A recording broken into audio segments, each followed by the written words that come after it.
the laws of rachitza, bathing. Okay, so related to Bishul is another rabbinic decree that a person is not allowed to bathe his entire body on Shabbat. Now, originally, it was permitted if you use water that was heated before Shabbat. But because everybody used to shower in the public shower, the communal shower, and there was a man who was in charge of the communal shower to keep the water hot.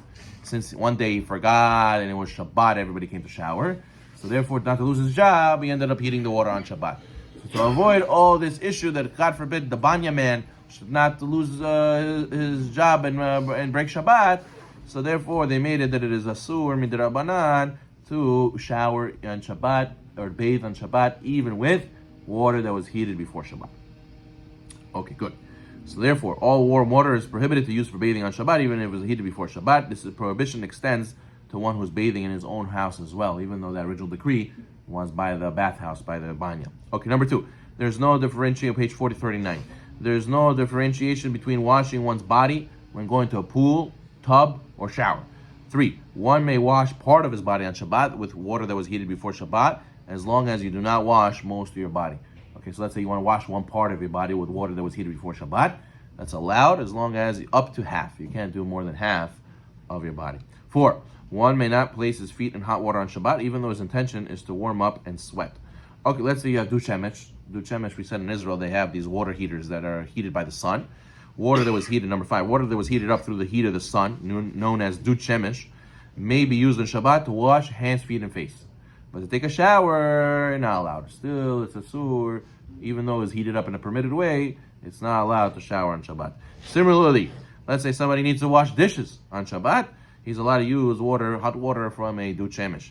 Water that was heated through a boiler that was on a timer on Shabbat may be used, provided that the water pipe, let's say new water, is shut off, and one ensures that the boiler will not be ignited through turning on the hot water. But most of our boilers are not like that. Most of our gas boilers here today in America is a problem to use for washing dishes, is a problem for using to shower, is a problem for to wash your hands, feet, and face. It's not allowed to use any hot water on the Shabbat. Because and you have to use it all the way in the cold side. You can't use it halfway. Halfway lukewarm is also mixing the cold water and the hot. So you have to use it all the way in the cold. Now how am I supposed to wash dishes? You're right, I hear you. It's very difficult. But Shabbat is Shabbat, and we have to do Mesirat Nefesh for Shabbat. And the person has to know that it's not permitted just because it hurts you. It doesn't make it that it's permitted to break Shabbat by opening the hot water. Many ladies have an issue with this. And it's part of Mesirat Nefesh for Shabbat not to use the hot water. Maybe a person can put stuff away and use a different set.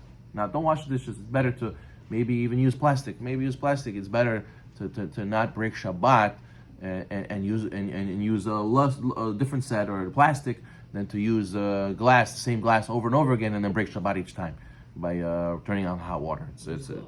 What? Well, use gloves, yeah, but still, this going out of the way is difficult for some people, and some people are not willing to do that, but they should be willing to do that. Correct. 6. It's permitted to take a cold shower on Shabbat. Washing one's body with room temperature water is not permitted. Cold is cold, like you see those guys going into the ice in Europe. Yeah, the Polar Bear Club, right? The ice dipping. Yeah, that's how you take a cold shower on Shabbat with cold water, however it comes out of the tap. 7. One who is extremely sensitive and requires taking a hot shower every day can be lenient and take a shower with water that was heated from before Shabbat or that was heated in a permitted manner on Shabbat. But we don't have that today. First of all, our boiler is, even if you use the water that was heated from before Shabbat, new water comes in and gets heated on Shabbat, so that's a problem.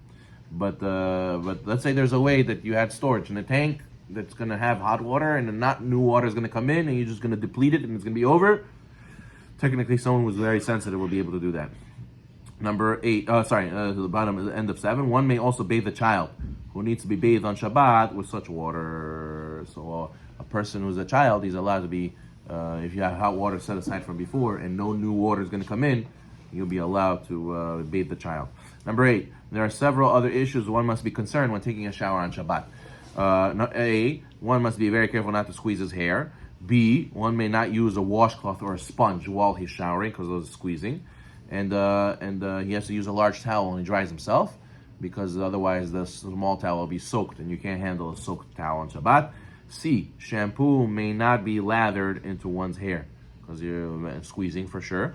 D, when drying oneself, one should first air dry his body and then lightly pat with the towel. Make sure not to squeeze any water out of the hair and out of the towel.